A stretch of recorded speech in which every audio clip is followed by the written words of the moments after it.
Zakaj sploh blogate? Zelo dobro vprašanje, ki se ga tudi sam že večkrat sem si zastavil.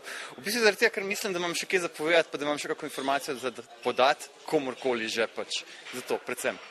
Zakaj blogam? Ne, mene to, nisem toliko orodje pač za to osebno pač mišljenje, ampak tudi bolj iz tehničnega vidika. Ne. Pišem bolj blog, ki je namenjen novim tehnologijam, pa izdelavi spletnih aplikacij in teh zadev, tako da pač hočem deliti svoje izkušnje in znanje tudi z drugimi. Ne. Težko vprašanje. Naključno sem začela pravzaprav leto pa pol nazaj. Je moj prijatelj si to odprl, nisem imela pojma, kaj to je. Sem rekla, no, da je pokaže meni, zanimalo me je. Začela sem pisati, v bistvu me pa že od nekdaj veseli pisanje in včasih sem pisala tudi dnevnik, ko sem bila še pač teenager in noč sem padla.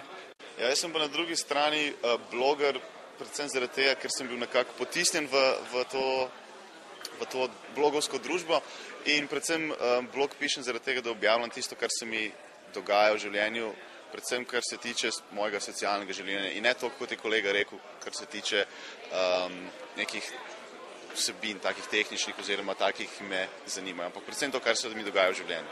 S finančne strani gledano, mislite, da se v Sloveniji splača blogati? S finančne strani ne. Ker pač, če je pač merodajna stvar denar, potem definitivno ne. Če pa gledamo to iz stališča skupnosti oziroma navezovanja stiku z ljudmi, pa tako naprej, ja, definitivno. Spoznaš ljudi, ki jih je drugače nikoli ne bi. In to je v bistvu priceless varianta, kar je pač obstaja na blogu. Ja, zdaj, če za Slovenijo rečemo, ne vem, te znani blogeri, ki jih je pač peščica, ki se jih praktično na pamet lahko veja, ne, te so zihar precej uspešni pri tem, ne.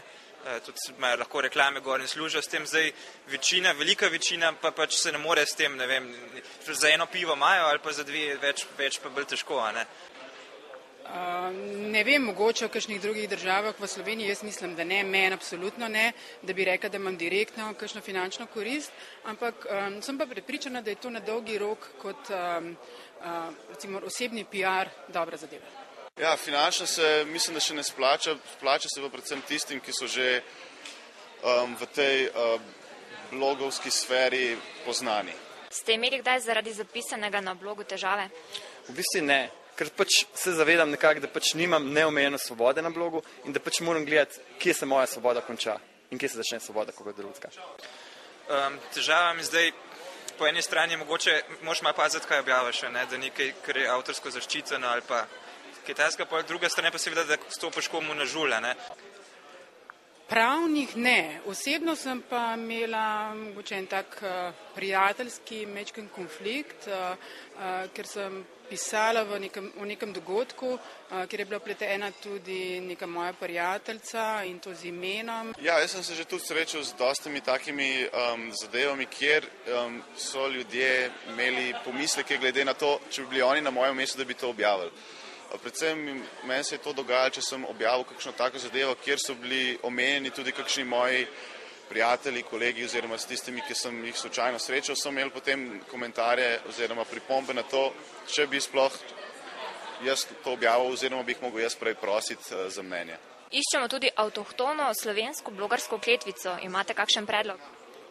V bistvu, blogov, ne, to ne bi bila. V bistvu še najbližji približek bil Mat Kurja, glede na to, da pač je to portal, ki je bil že zelo dolgo nazaj, pa tako naprej, in to bi bila mogoče lahko avtohtona. Jaz ne preklinjam. Blogersko kletvico. To je v bistvu zelo težko vprašanje, ja. Da pomislim, nisem navajen preklinjati na blogu, zato zdaj običajno kaj napišem, ne vem, čisto kakšno slovensko, pač tudi, ki so že tako narodne, ne vem, šment ali pa ne vem, to je bedno ali pa kaj takega nič hujšega ne napišem, tako da težko rečem, nisem tak človek, da bi ful preklinjal. Ja, jaz tudi težko rečem, kakšne kletvice bi se našla. Mogoče kakšna taka, ni ravno mogoče blogerska, ampak izvira iz kakšnih takih messengerjev oziroma bolj takih računalniških sfer, ko bi rekel bolj geekovskih kletvic od, ne vem, rofl, lol in takih zadev.